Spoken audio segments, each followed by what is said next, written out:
Hello, and today we're going to be learning about Java naming conventions. Finally got a haircut. My sister Lauren cut it. If I look sleepy, it's because I am a little sleepy. Learn Java in just a few days with simple follow-along lessons by me. Try this course out for free in the link in the description. Let's learn a little bit about naming conventions by just making our own Java project. We'll call it like naming finish, and in there we'll make a class so we can start exploring on our own. Conventions.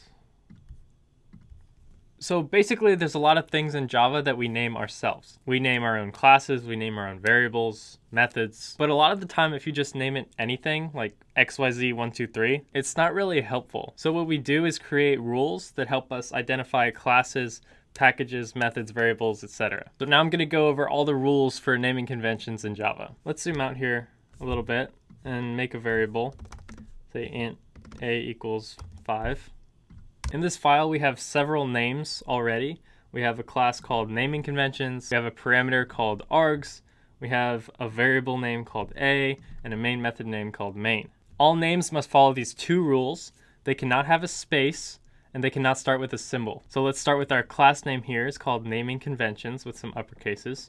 If we put a space here, it would not work because a name cannot have spaces. Same thing for main. If this was main, wouldn't work. The second thing was it can't start with a symbol. So if we put a $ in front of any of these, it wouldn't work.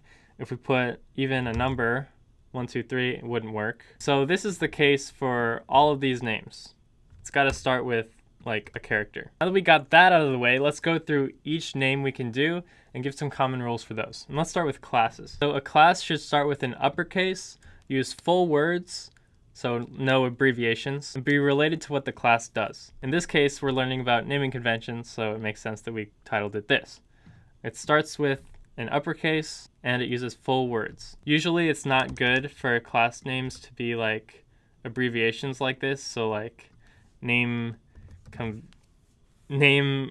even forgot what the word was. So use full words is what I'm trying to say. Let's move on to interfaces. Interfaces just follow the same rules as a class. Capital at the front, no abbreviations, makes sense. Method names should start with a lowercase, should be a verb, and if it's more than one word, use camel case. For example, we can have a add to numbers method like this, pass in some numbers,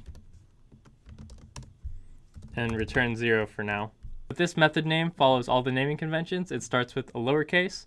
Since there are multiple words, it uses camel case, which capitalizes the first of each next word, and is a verb.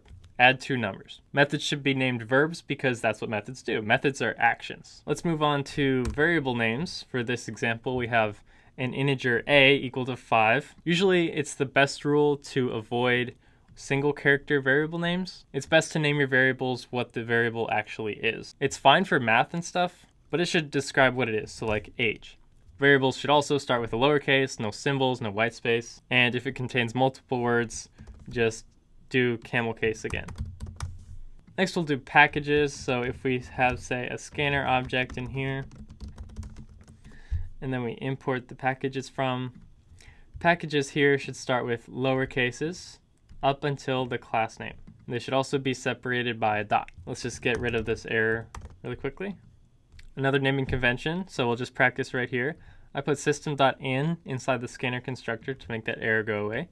But basically system is a class because it starts with an uppercase, and then .in is the name of a variable in that class. Finally, one of the last and actually most important naming conventions is for constant variables. So if you have a variable here called like max age equals 100, say, if the value of this never changes, you should change this to all capital without camel case, and then replace that space with an underscore. This makes it easier to distinguish changing variables from non-changing variables, or constants. Also with constants, you would add the final keyword, because final means this variable is never going to change anyway. And usually you'll add static in front to make sure like it never changes, and you'll throw this at the top, so that every method can see this variable. So that's basically everything about naming conventions in Java. I hope you have a great rest of your day, and I'll see you in the next video.